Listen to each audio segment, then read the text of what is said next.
National highways और motorway police के लिए ये रोज के मनाजिर हैं। अक्सर एक तेज रफ्तार गाड़ी किसी बड़ी गाड़ी के नीचे घुस जाती है और नताइज अक्सर भयानक होते हैं।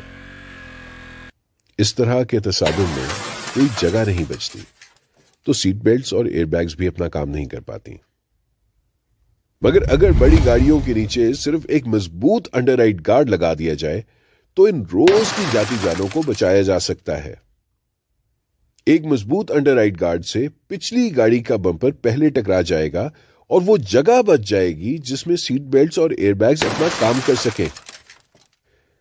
इसके अलावा पिछली लाइटें भी अगर सही रोशन एलईडीज हों और गाड़ी पे डायमंड ग्रेड की चमक पट्टी लगी हो तो शायद ये मौका भी ना आए।